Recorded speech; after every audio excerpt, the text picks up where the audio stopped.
Eh bien, bonjour à toutes et à tous. J'espère que vous nous entendez bien. Donc, on est ravis de vous présenter ce webinaire de la collaboration. Moi qui depuis plusieurs années avec Naval Group dans le cadre de ces 24 heures RH. Et donc la thématique de ce matin, c'est comment Naval Group capitalise sur ses compétences avec notre solution eLamp. Alors très rapidement pour démarrer ce webinaire, sachez qu'il y a un système de questions et de chat. Alors donc évidemment le chat c'est plus pour par exemple dire bonjour, mais vraiment si vous avez des questions auxquelles vous souhaitez qu'on réponde, que ce soit pendant le webinaire ou à la fin. Il y aura une session, un moment de questions-réponses à la fin. N'hésitez pas à les poser quand vous le souhaitez, donc dans la boîte à questions, sur la section questions à droite. Voilà. Donc vraiment, pour les questions, ça sera sur l'onglet questions. On va se présenter. Anne, je te laisse te présenter. Bonjour, Anne Sansonnetti. Alors moi, je suis en charge de la GPEC chez Naval Group depuis deux années maintenant, ce qui correspond un peu au moment où je suis arrivée pour mettre en place l'outil qu'on va vous présenter ce matin, tous les deux. Et Olivier Roux, donc je suis l'un des cofondateurs et le président de l'entreprise eLamp qui édite le logiciel eLamp. Et donc notre solution est spécialisée dans la cartographie des compétences et des expertises des entreprises. Et on a une particularité, et c'est ce qui nous rend complémentaires par rapport aux outils SIRH classiques du marché, c'est qu'on va aller vraiment rentrer finement aussi dans les compétences opérationnelles, techniques des collaborateurs. Et c'est ce qui crée, on va dire, toute notre plus-value. Et aussi, évidemment, vous vous doutez bien pour des sociétés comme Naval Group, qui a une expertise très forte en interne, un intérêt fort. Voilà, pour répondre à la première question, est-ce que donc les slides seront envoyés aux participants par la suite? Oui, on pourra les transmettre. Il y aura aussi surtout le replay, en fait, c'est surtout ça. Il y aura un replay qui sera disponible dans tous les cas. Et ben c'est parti. Anne, on va présenter le sommaire. Alors rapidement, le sujet que je vais aborder avec vous ce matin, et Olivier rebondira sur mes propos, quelques constats que l'on fait en tant qu'entreprise industrielle sur alors, les risques d'un sous-investissement, c'est en termes de ressources et de maintien en compétences, et donc la nécessité évidente de les piloter tout au long de l'année. Et puis, plus précisément, les critères de choix qui nous ont amenés à mettre en place un tel outil. Ce dont on avait besoin, c'était donc d'identifier les compétences, de remettre un peu nos collaborateurs au centre d'un dispositif un peu actif. Et puis, je vous présentais rapidement un petit peu les choix précis qui ont été les nôtres pour mettre en place l'outil d'eLamp, et puis les partis pris que l'on avait en termes de déploiement au sein du groupe. Et puis après, rapidement, je vous ferai un petit Rex opérationnel à date, après 2 ans d'implémentation de cet outil au sein de notre groupe. Alors, on va effectivement passer donc à la première partie. D'ailleurs, j'ai oublié dans mon introduction aussi la fierté que nous on a de travailler avec Naval Group. Et moi personnellement, je voulais sortir une petite anecdote personnelle. Euh, Mon grand-père était colonel dans l'armée de l'air, et donc évidemment voilà, c'est une certaine fierté aussi de travailler pour une société comme Naval Group.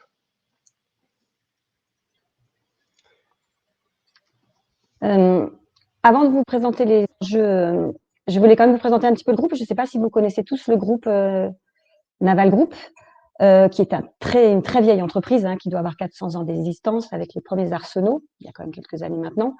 On intervient sur toute la chaîne de valeur du naval de défense. On conçoit, on démantèle à la fin, et entre-temps, on maintient en condition. C'est-à-dire qu'on fait un petit peu les garagistes de luxe de tous les navires que l'on conçoit, que ce soit des bâtiments de surface, des frégates, des corvettes, des porte-avions bien sûr, ou des sous-marins.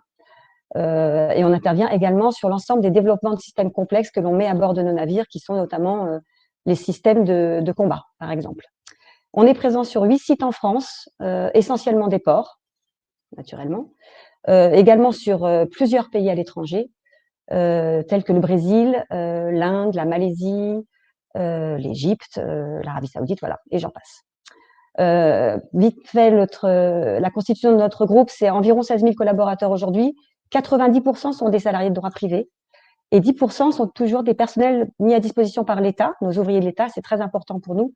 C'est un petit peu la force vive de nos techniciens en production. Et puis, on intervient essentiellement, alors à 50%, ce sont les personnes qui construisent, qui font de la construction neuve. 30%, ça va être ceux qui maintiennent. Et puis, les 10% restants, vous allez avoir les fonctions support et puis les fonctions d'ingénierie et d'études. Voilà, rapidement. Pardon, Olivier, je suis pris la main. Alors, ce que je voulais vous dire rapidement, en fait, alors, c'est un constat de groupe industriel, hein, je ne vais pas vous apprendre grand-chose, probablement, mais imaginez qu'on peut faire aujourd'hui des économies sur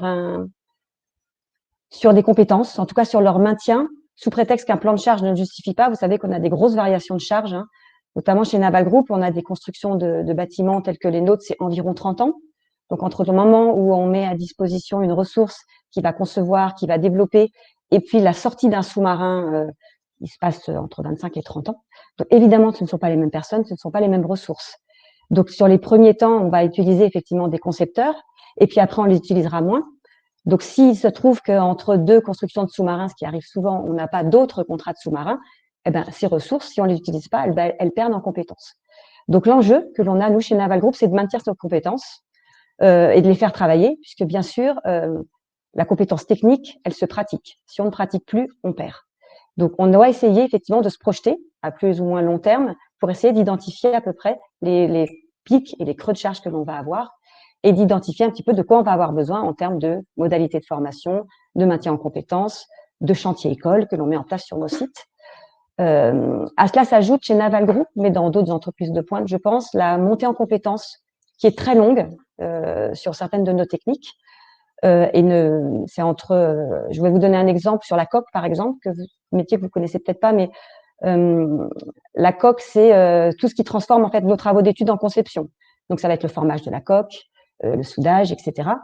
Et pour un coquier, environ 2 ans pour atteindre les fondamentaux, pour les mettre en œuvre, c'est-à-dire ce qu'on apprend à l'école, les mettre en œuvre, ça va être 2 ans, jusqu'à 4 ans pour former une tôle, voire jusqu'à 10 ans pour pouvoir la souder. Donc, vous voyez que les cycles sont très longs. Donc, on a un vrai enjeu de maintien en compétences dans la durée qui n'est pas forcément facile à gérer. Et voilà, un tel outil peut nous aider effectivement à éviter d'avoir des non-qualités, d'avoir des retards dans nos programmes, qui est quand même le cœur de notre sujet.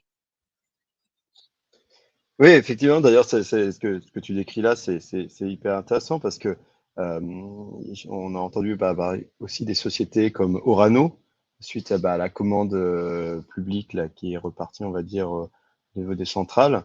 Pareil, c'est des enjeux hyper longs finalement en termes de formation, en termes d'expertise, et on doit anticiper, on va dire, à 10 ans, 15 ans, 30 ans, les ressources à venir. Donc c'est vrai que c'est assez similaire à ces enjeux-là aussi. Ouais. D'où alors, la transition est facile, hein, la nécessité de piloter nos ressources et surtout d'anticiper l'évolution de cette charge, toujours en lien avec le nombre d'effectifs que l'on a, nos entrées, nos sorties, et puis les compétences en présence. Alors, je ne vais pas vous le cacher, puisque vous avez vu la presse comme tout le monde. On a des évolutions de scénario commercial qui sont importantes. Donc, on prévoit un scénario commercial, hein, on fait un plan à moyen terme, et puis on fait un plan stratégique à long terme sur 10 ans, où on prévoit en face des charges, des ressources, etc. Et puis, parfois, ça ne se passe pas comme on voulait. Et ça a été notamment le cas l'année dernière, en septembre 2021, vous le savez, quand on a perdu le contrat australien, et que du jour au lendemain, on s'est retrouvé avec pas mal de collaborateurs à replacer, à qui il fallait retrouver des postes. Donc, je vous en parlerai tout à l'heure dans la partie un petit peu plus mise en œuvre, mais voilà, on a un contrat australien qui s'est terminé. À côté, on a un contrat Grèce qui est arrivé. Donc, on a fluctué. Pour autant, les compétences que l'on avait mises en œuvre sur les contrats australiens qui étaient du sous-marin n'étaient pas les mêmes que celles qu'on a finalement utilisées plus tard sur la Grèce avec des frégates qui sont des bâtiments de surface. Donc, ces variations importantes de charge, elles doivent être anticipées, elles sont essentielles. Et donc, pour cela, on a des outils, au-delà de celui d'Ilamp, bien sûr, on a des outils qui vont gérer le plan de charge, qui vont gérer les appels de charge en fonction de famille, plan de charge. Et puis, en parallèle de ça, on doit savoir où sont nos compétences actuelles, à quel niveau elles sont, Donc, organiser le maintien de compétences, ça se fait tout au long de l'année. Donc, faire des cartographies de compétences, c'est essentiel. Au niveau du groupe, c'est-à-dire au niveau de la GPEC, donc moi, en termes de vue très macro, mais également au niveau de nos sites, au niveau de nos entités, en fonction effectivement des compétences qui sont mises en œuvre au sein des sites. On doit aussi prévoir des départs importants en fonction des tranches d'âge de nos collaborateurs et pouvoir organiser également la transmission des savoirs, identifier les personnes qui vont partir, identifier les personnes qui vont recevoir la compétence également, puisqu'ils sont, c'est pas toujours facile, ils sont pas toujours forcément dans les mêmes sites. Donc, on doit toujours avoir en tête, voilà, cette partie évolution de charge, pilotage de charge et réponse à cette variation de charge. Et d'ailleurs, c'est vrai que c'est-à-dire qu'à la fois c'est de l'anticipation finalement et à long terme, et finalement, comme tu viens de décrire avec l'actualité que vous avez pu avoir, c'est aussi une certaine forme d'agilité en fait au niveau des ressources qu'il faut savoir gérer. C'est ça qui est hyper intéressant. C'est vraiment la GPEC à long terme et avec la capacité donc de pivot avec l'actualité là pour le coup qu'on pouvait pas contrôler. Tout à fait. Est-ce que je poursuis? Les critères de choix. Alors évidemment, ce que je viens de vous évoquer, alors assez rapidement, mais ça nous a évidemment amené à outiller nos travaux GPEC. Alors même si, comme je vous l'évoquais, on en a des outils, mais ils ne sont pas forcément GPEC et ils ne sont pas basés sur la compétence précise. Et comme on a beaucoup de compétences et assez techniques chez Naval Group, voilà, on avait besoin aussi à un moment donné de s'outiller. Alors, concilier les besoins opérationnels et les contraintes techniques, ça a été un vrai sujet, et Olivier me confirmera, je pense. La genèse du sujet, c'était avoir un outil dynamique, novateur, avec une vision exhaustive des compétences en présence, partagée. L'idée, c'est d'avoir un réceptacle commun, que l'on soit collaborateur, que l'on soit RH, que l'on soit manager, qu'on puisse avoir la même vue sur les compétences en présence, toujours dans le but de sécuriser, de maintenir, de développer les compétences et avec en tête nos enjeux business, bien sûr, puisqu'ils sont essentiels et on nous les rappelle régulièrement. Et puis la nécessité pour nous de rester performants, efficaces, compétitifs. Donc ça, c'était plutôt une vision noble qu'on avait et qu'on partageait au sein de la DRH. En parallèle de ça, on avait de vraies contraintes de sécurité, puisqu'on est une entreprise de défense, avec des règles précises, très contraignantes, de ségrégation des réseaux, des données. Il n'était pas question pour nous de confier notre donnée, non seulement en compétences, même les intitulés de compétences sont précieux, mais également les détenteurs des compétences, donc d'avoir à un endroit une information aussi précieuse que ça, une compétence, un détenteur, et de pouvoir imaginer que nos données puissent être à un moment donné agressées, entre guillemets, en tout cas récupérées par des tiers. Donc, effectivement, on a eu de longs échanges avec ILAMP en amont de la contractualisation pour s'assurer, ce qu'ils ont fait, sinon on n'aurait pas contractualisé, pour s'assurer que nos compétences nos données étaient hébergées dans des endroits sécurisés, en France de préférence. Voilà, donc ça a été un moment un petit peu long, mais bon, finalement, c'était pour la bonne cause. Ah mais totalement, c'est vrai que ça a été un moment clé et on était évidemment très confiants avant de passer ces audits de sécurité, tout simplement parce que c'est la chance qu'on a en tant que société, c'est qu'on on est cofondé par mes associés les plus proches, donc c'est le directeur technique et le directeur produit qui sont informaticiens de formation, donc ils ont pu répondre effectivement à ces contraintes très précises en termes de sécurité. Et c'était vraiment un moment assez intéressant pour mon directeur technique. Donc oui, non, c'est sûr que c'est des contraintes fortes et en même temps qui, d'ailleurs, nous en tant que société maintenant nous sert pour pouvoir discuter avec d'autres entités que je nommerai pas, mais des entités qui sont parfois pas loin, on va dire, du nucléaire ou de la sécurité. Et donc, ils ont les mêmes contraintes que Naval Group et on en parle encore en ce moment même.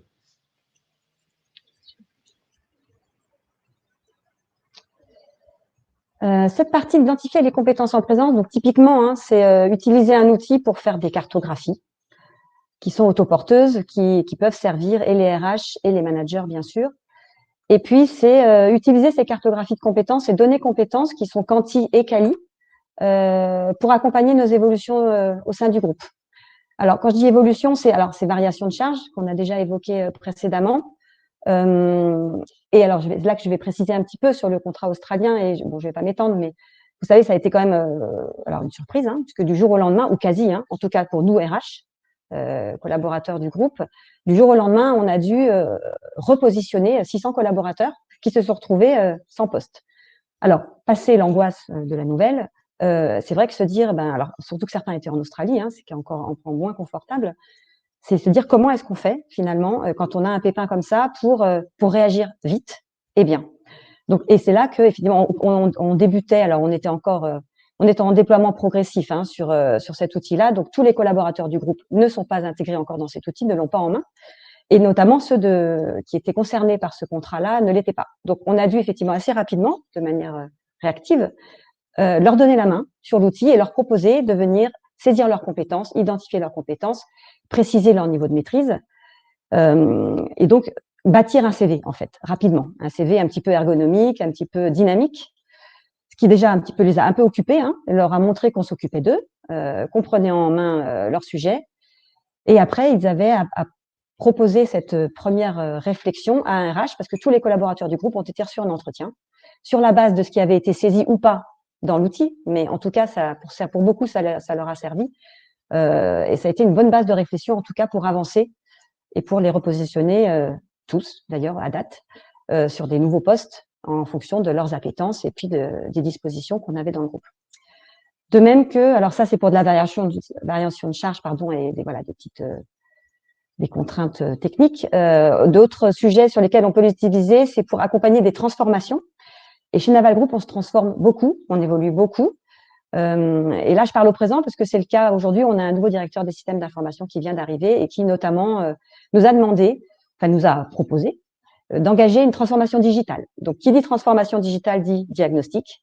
Et pour faire ce diagnostic, qui est en cours là, à l'heure où je vous parle, on a effectivement intégré rapidement dans notre base de compétences un nouveau référentiel de compétences, cible de compétences digitales, et on a proposé à l'ensemble des collaborateurs de notre direction des systèmes d'information de venir se positionner sur ces compétences afin de voir un petit peu où est-ce qu'ils en étaient en fonction d'une cible que l'on s'était fixée et de voir quelles étaient les modalités qu'on devrait mettre en place d'ici janvier, puisque cette transformation digitale sera effective en janvier, ce qu'on doit mettre en place, nous, pour faire monter en compétences nos collaborateurs sur des formations internes, externes, peu importe, mais en tout cas, voilà, ça nous a servi aussi à faire un diagnostic. Alors, Anne, j'allais rebondir effectivement sur deux points. Déjà, donc le moment où vous avez dû replacer en urgence vos 600 collaborateurs. Je te cache pas qu'en tout cas, nous, ça a été un grand moment d'histoire aussi côté Ilan, parce que quand nous-mêmes, on a appris la nouvelle dans les médias, donc ça faisait déjà un an qu'on travaillait ensemble, hein, c'était ça, si je sais plus, ça faisait un an qu'on travaillait ensemble. Et c'était un peu la réunion de crise donc chez Ilan aussi, en disant mon Dieu, il y a deux scénarios. Soit on les perd parce qu'ils ont plus le temps de gérer un outil, parce qu'au niveau RH, on doit être focus sur son fonctionnement. Et en fait, c'était plutôt vite. Je me souviendrai, c'était 2-3 jours après, vous aviez reçu l'instruction de déployer tout de suite les 600 ingénieurs sur l'outil, hein, c'était ça. Hein. Je me souviens de ça où ma responsable projet, Gabrielle, m'a dit bon, on a eu le go pour voici les 600 ingénieurs à intégrer. Et donc, évidemment, nous, techniquement, on a dû être très réactifs pour les pouvoir tous intégrer. Et on a été, et même encore maintenant, hein, on est très fiers d'avoir participé à notre échelle, évidemment. Mais on est très fiers d'avoir participé à ce moment qui était un moment, sur papier, on va le dire, d'histoire aussi. Ça, on pourra jamais l'enlever. C'est-à-dire que même à l'échelle nationale, c'était un moment d'histoire. Et nous, notre petite manière, on était là, les 600 ingénieurs, hop, on va voir vite l'intégrer, participer à cet effort. Et voilà. Donc, non, vraiment, ce moment, c'était un moment très, très fort aussi pour nous. Et on est très fiers d'avoir participé à ce moment-là. On s'en rappellera. collectivement. Ok. Alors, je me permets, il y a pas mal de questions. Si ça vous va, merci beaucoup déjà pour toutes les questions. Je le répète, hein, il y a des questions donc, dans les questions, dans la boîte à questions, et il y a des questions dans le chat. Donc, ceux qui ont déjà posé des questions dans la boîte à questions, c'est parfait, merci beaucoup. Et ceux qui ont posé leurs questions dans le chat, dans l'idéal, si vous pouviez mettre dans la boîte à questions, pour ça, au moins, voilà, on aura toutes les questions au même endroit. Et puis au pire, c'est pas grave. Mais voilà, dans l'idéal, si vous pourriez, si vous avez vraiment des questions, les mettre dans la boîte à questions. Voilà.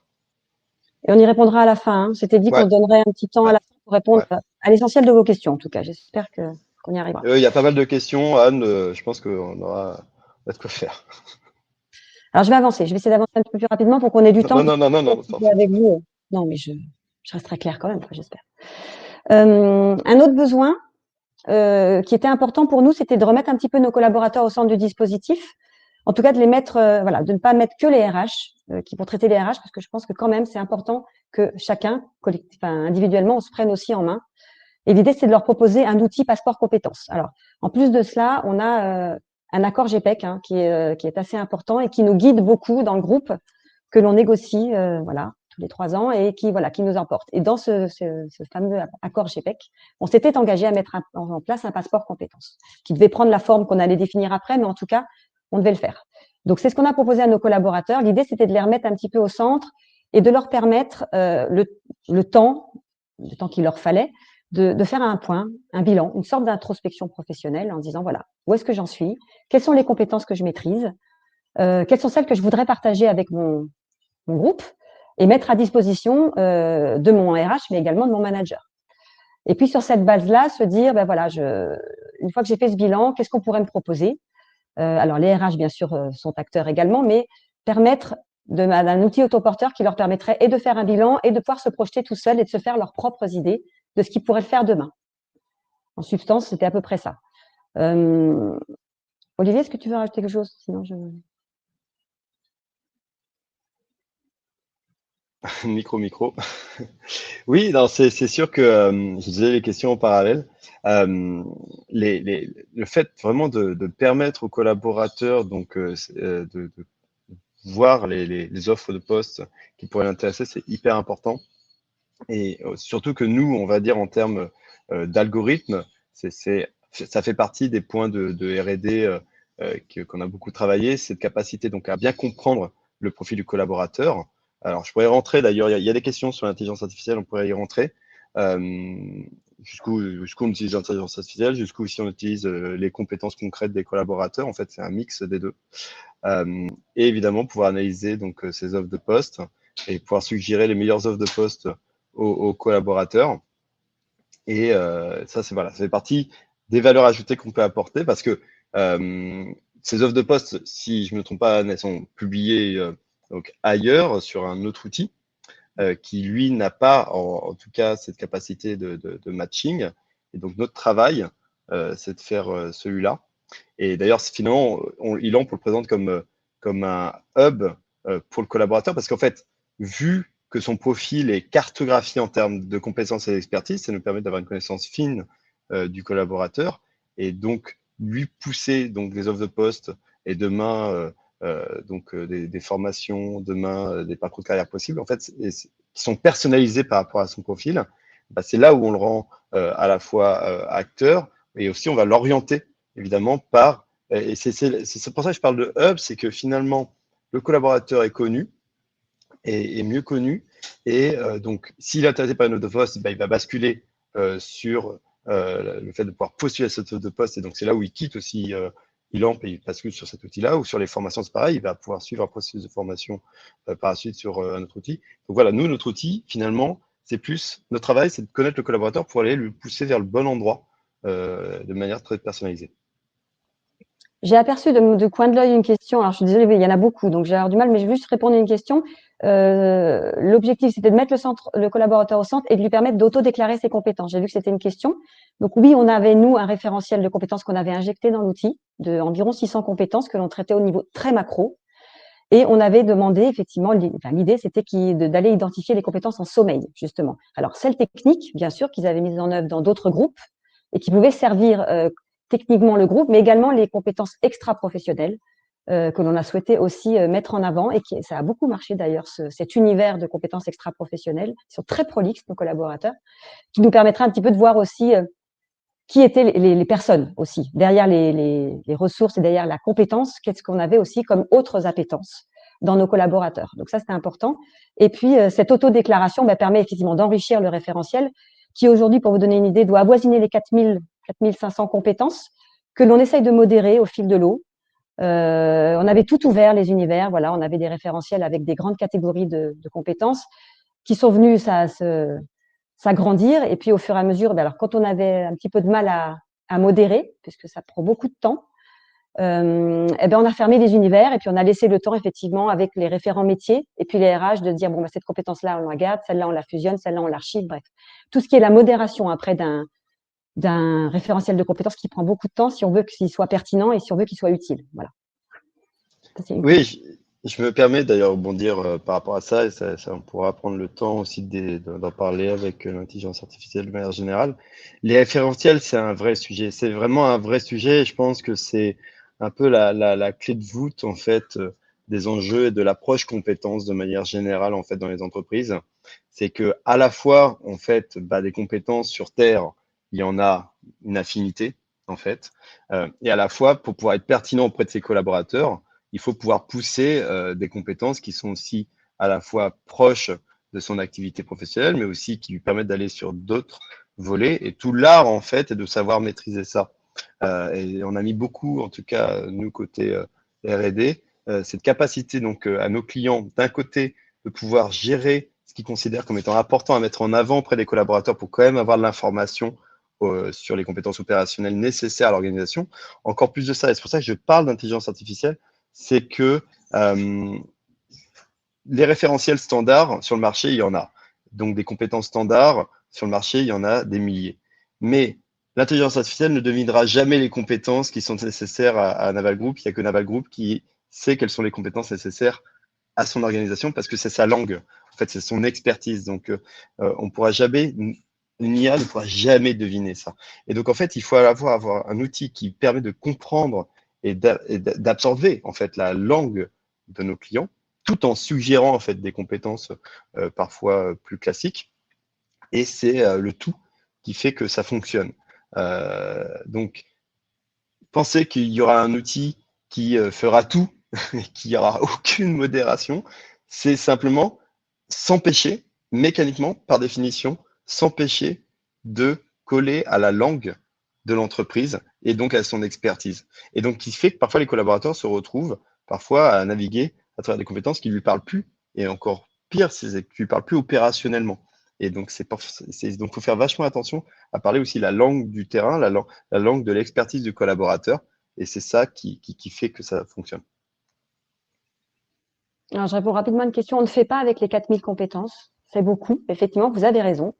Aujourd'hui, on les stocke, en tout cas, et on modère à la marge. L'intérêt d'un référentiel de compétences, c'est qu'il soit relié à nos emplois. Et aujourd'hui, les emplois que l'on a sont portés par un autre système d'information qui est l'outil maître chez Naval Group et qui, pour l'instant, ne bouge pas. Donc, on vit, on est un petit peu schizophrène en ce moment entre un référentiel qui est porté par Talentsoft, qui est notre référentiel, et puis cette évolution de compétences et de référentiels qui vit dans l'outil LAMP et qui, pour l'instant, vit sa propre vie, j'ai envie de dire. Et progressivement, on va se rapprocher. On a aussi une autre contrainte qui est venue s'ajouter, c'est qu'on a changé de convention collective au début février 2022. L'UMM a signé une nouvelle convention collective et on doit refondre complètement notre référentiel emploi. Donc, c'est en plus un travail qui s'ajoute. Donc, il n'est pas question aujourd'hui de modifier les rattachements des compétences aux emplois tant qu'on n'a pas refondu ce nouveau référentiel qui doit être effectif en janvier 2024. Donc, jusqu'en janvier 2024, on vivra avec deux référentiels, ce qui va nous laisser, j'espère, le temps de modérer cette compétence et d'aller en extraire l'utile, finalement. Bon, puis je vais avancer parce que Eh bien, non, moi, je trouve on a encore tout le temps. Oui, et puis je me fais une micro-parenthèse sur ça. Oui, de notre côté, vu qu'on travaille beaucoup avec des industriels, avec plaisir, je profite devant tout le monde, avec plaisir aussi d'avancer sur la nouvelle classification de l'UIMM. En fait, en parallèle, je suis en train de discuter avec des responsables de l'UIMM pour comprendre jusqu'où, effectivement, notre outil va aussi pouvoir aider à la nouvelle classification. Donc, au plaisir, d'ailleurs, d'en parler ensemble. c'est noté. Nos choix. Alors, parti pris. Quand je parle de parti pris, c'est voilà, qu'est-ce qu'on a choisi de faire, nous, dans le groupe, parce qu'on est 16 000 collaborateurs, il n'était pas question d'intégrer un outil comme celui-ci, très nouveau chez nous, ce type d'outil un petit peu qui fonctionne avec l'intelligence artificielle, on n'avait jamais vu. Donc, on a pris le parti de le faire progressivement. L'idée, c'était de toucher le maximum de sites, donc de faire en sorte qu'au moins dans chaque site de Naval Group, des personnes aient en main ce nouvel outil, et puis d'embarquer et nos cadres, et nos techniciens, et nos ouvriers. L'idée était de se faire un petit peu une idée de comment ça fonctionne. Alors, les cadres, on n'avait pas de doute. La prise en main serait suffisamment facile. En revanche, on a des ouvriers dans nos ateliers, sur nos sites de production, qui n'ont pas d'ordinateur à disposition, en tout cas un pour un. Et donc, il fallait prévoir effectivement un accompagnement beaucoup plus personnalisé, avec des sessions de formation, de démonstration sur les sites. Donc, tout ça, ça s'organise. Nous, à l'équipe projet, on était 3. Donc, on a fait appel à des ambassadeurs, à des relais sur les sites qui sont essentiellement des responsables RH. On en a une quarantaine aujourd'hui qui travaillent avec nous et qui nous aident effectivement à récupérer les problématiques qu'on a sur le terrain, comment ça fonctionne, quels sont les blocages, parce qu'il y en a des blocages, il y a des blocages culturels, puis il y a des blocages techniques, bien sûr. Donc ça nous est bien utile. On avait en cible, on a commencé par travailler sur des sites prioritaires et volontaires. On a fait appel à des managers, on a dit voilà, on va déployer un nouvel outil qu'on va appeler un passeport compétences. Est-ce que vous êtes volontaire pour l'intégrer sur vos équipes? Et donc, est-ce que vous vous engagez à accompagner, à expliquer, à communiquer sur la démarche que l'on met en place en termes de GPEC? Et puis, au fil de l'eau, ça a été concluant. En tout cas, on était satisfait de ce qui a été réalisé. Donc, on a progressivement déployé sur d'autres entités de production, des entités aussi d'ingénierie, parce qu'il fallait aussi qu'on aille chercher encore toujours dans un petit peu cette double avancée, c'est qu'on avait un plan de projet qui était très cadré, très organisé. Et puis, à côté de ça, on avait l'avis du plan de charge, l'avis du business, les besoins opérationnels d'une équipe qui se construit rapidement. Il faut identifier telle et telle compétence. Voilà. Donc, on essaye de faire, on est assez agile. C'est pour ça que je dis que c'est progressif et très agile. Pour le coup, voilà, on est équipe, on essaye de faire en tout cas au mieux. Et puis, on leur met à disposition, en tout cas à nos ambassadeurs, tout un système de mode opératoire, webinaire. On a fait des formations sur les sites. On a mis en place une charte de bonnes pratiques, puisque compétence, tout le monde ne sait pas ce que c'est qu'une compétence. Donc, c'est pas un mot. Si on met un mot dans un référentiel, c'est très compliqué après de savoir ce qu'on a voulu dire. Donc, on leur explique comment on identifie une compétence. Voilà. Donc, voilà, toutes ces petites choses que l'on met en place au fur et à mesure. Et puis, évidemment, on réunit nos ambassadeurs. Alors, toutes les semaines au début, maintenant tous les 15 jours, pour leur descendre de l'information et puis surtout pour extraire du site, des terrains, ce qui se passe chez eux et pouvoir faire un peu de partage de bonnes pratiques et leur permettre un peu de mettre en place des choses qui fonctionnent bien, de répondre à des problématiques pour certains qui ont des problèmes, comment est-ce que vous faites sur vos sites. Voilà, tout ça allié avec une base documentaire très importante qu'on leur met à disposition avec tous les éléments qui gravitent autour de l'outil et toutes les statistiques qui nous permettent de suivre un petit peu la montée en puissance de l'outil et là où ça fonctionne moins bien et là il faut qu'on mette un petit peu d'équipe supplémentaire. Tu vois, on peut continuer parce que je lisais en plus les questions. Sacrées questions. Donc je vais aller sur le Rex personnel, puis je pense que peut-être que je répondrai à certaines de vos questions. Alors à date, tous les sites sont déployés. Toutes les spécialités GPEC, nous on fonctionne par spécialité de prod, d'ingénierie, de support. Un accueil plutôt positif sur l'autodéclaration, qui était pas forcément évidente pour nous au début. On s'est dit qu'est-ce qu'ils vont en penser, mais finalement ça s'est plutôt bien passé, même sur nos ouvriers et même davantage sur nos ouvriers, je pense, qui ont réalisé grâce à cet outil qu'ils maîtrisaient beaucoup de choses. Parce que nous, on a quand même des ouvriers qui généralement font une carrière. En tout cas, les anciennes générations, ce sera sûrement moins le cas aujourd'hui, mais c'est assez fréquent de voir des collaborateurs qui passent 45 ans dans le groupe. Ça, on n'a pas eu de problème avec ça. Et du coup, ils ont réalisé qu'ils maîtrisaient beaucoup plus de choses que le seul emploi sur lequel ils avaient été positionnés pendant toutes ces années. Donc ça, c'est plutôt une ouverture sur qu'est-ce que je suis capable de faire. Et pourtant, toutes les fonctionnalités ne sont pas déployées chez nous, en tout cas. Et notamment, toutes ces petites choses qui font que le matching, qu'évoquait tout à l'heure Olivier, va être précis. C'est-à-dire qu'on a effectivement des compétences que l'on déclare sur un profil, et puis en face, on a des cibles, d'emplois avec des compétences qui sont également rattachées à ces emplois. Et l'idée, c'est de faire le matching entre les deux. Sauf que nous, on n'a pas identifié sur telle et telle compétence quelle était la cible requise. Donc, on est tout standard, on a tout mis en maîtrise de compétences. Voilà, par exemple, tout le monde doit maîtriser. Or, sur certains emplois, on a certaines compétences qui doivent être en expertise, d'autres qui sont suffisantes en sensibilisation.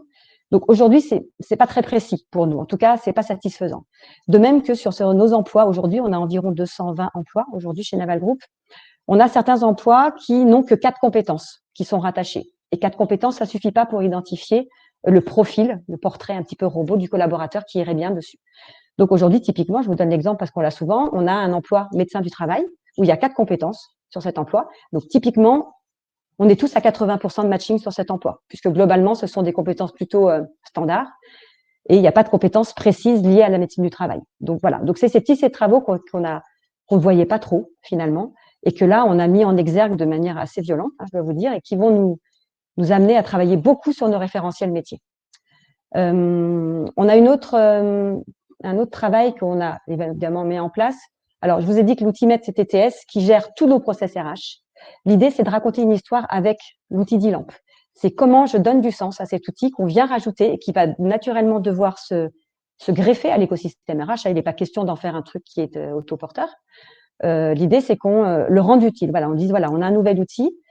Il ne vient pas polluer le reste, il va vous être utile pour. Donc, il faut faire le lien avec nos process de mobilité, le process de recrutement, le process de formation, qui reste porté par l'outil maître, mais qui pour autant fait du lien. Et c'est ce que propose en tout cas ILAMP, que nous, on n'a pas encore mis en place. C'est des fonctionnalités qu'on n'a pas développées parce que on va doucement, en fait. On essaye de faire bien ce qu'on a déjà commencé à faire et puis on verra après pour éloigner un petit peu. Je pense progressivement, on le mettra en place. Ce déploiement de vagues successives aussi, ça c'est un rex qu'on a fait, c'est que ça nous a permis d'être toujours en amélioration continue. On va doucement, certes, mais en tout cas, on essaye de répondre progressivement à toutes les problématiques qui s'offrent à nous en fonction des déploiements que l'on fait.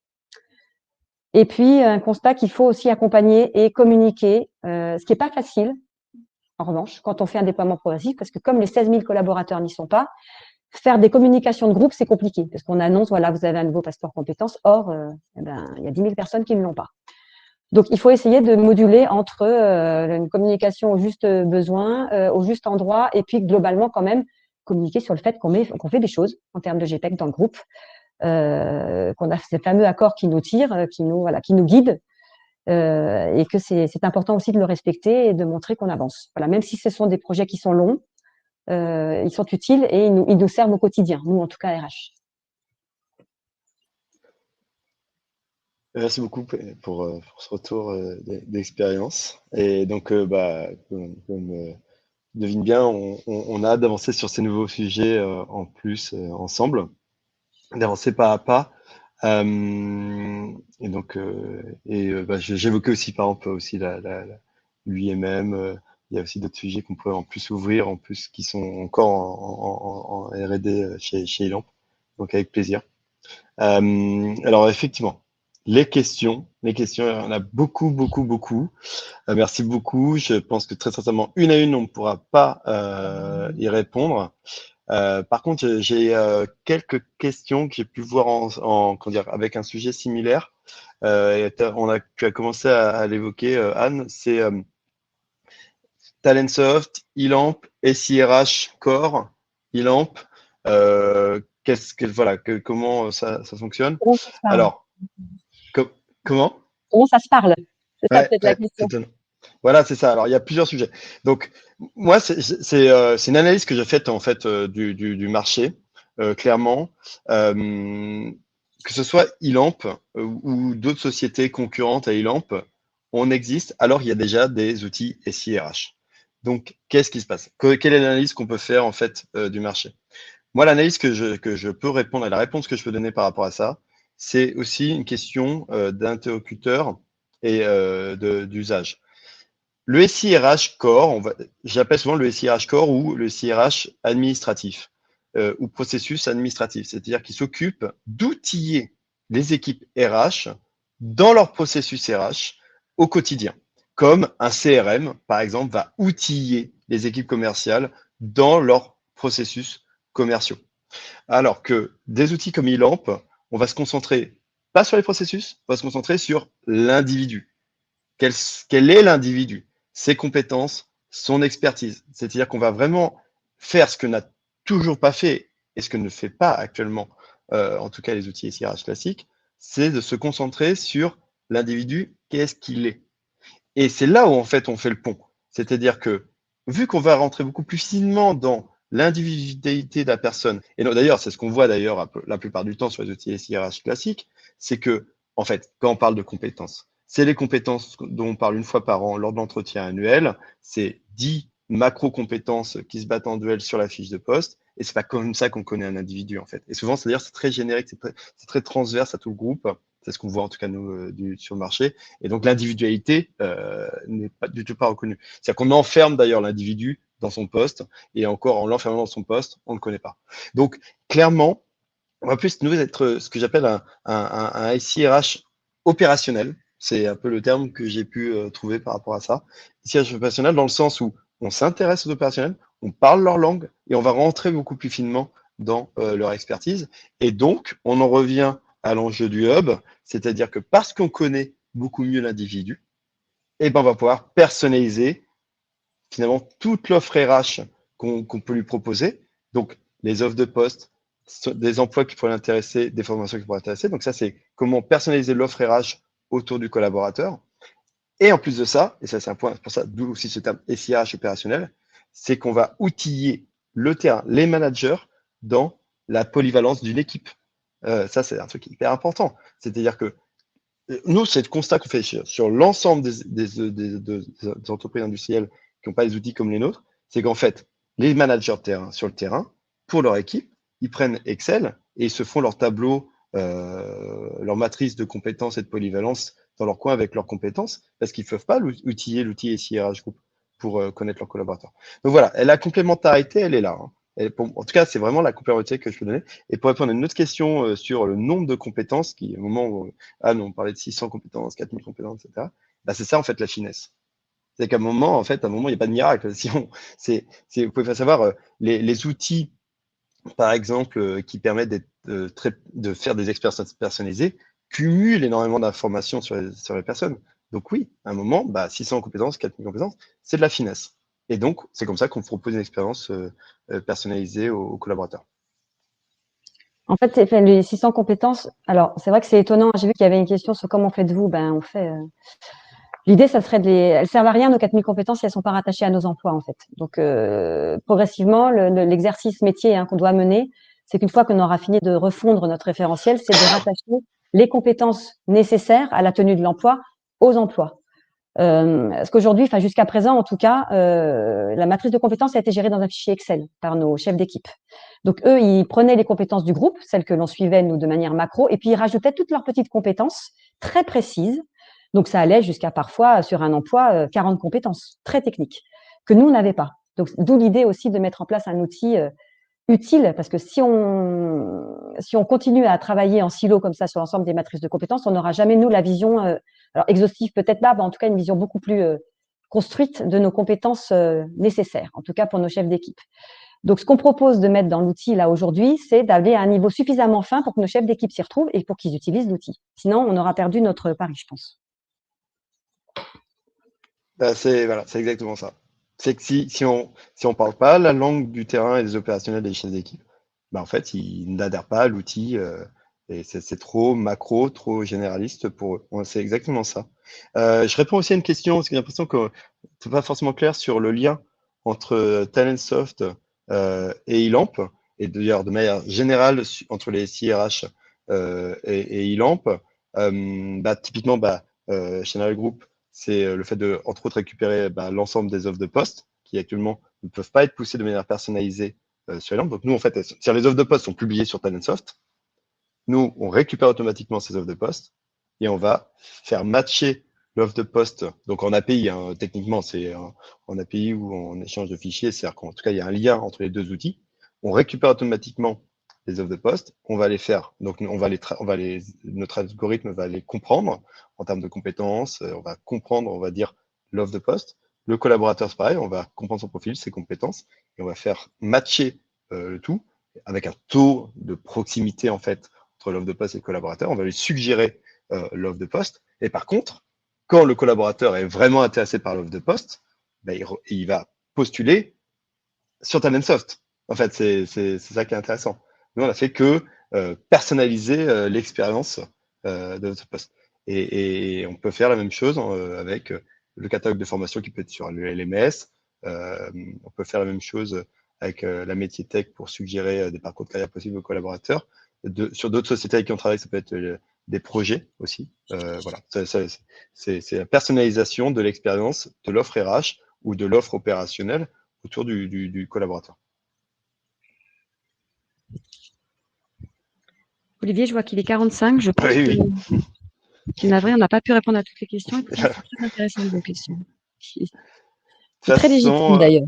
Non, j'espère qu'on va pouvoir toutes les récupérer, les questions, j'ai envie de dire aussi, et trouver le temps d'y répondre. On espère pouvoir Oui, sous une faire forme ça. ou sous une autre. Ouais, C'est toujours intéressant de totalement. passer discuter avec d'autres entreprises. Eh ben merci à toutes et à tous. Merci beaucoup Anne. Merci Olivier. À bientôt. Et à très bientôt. Bonne journée. Bonne journée.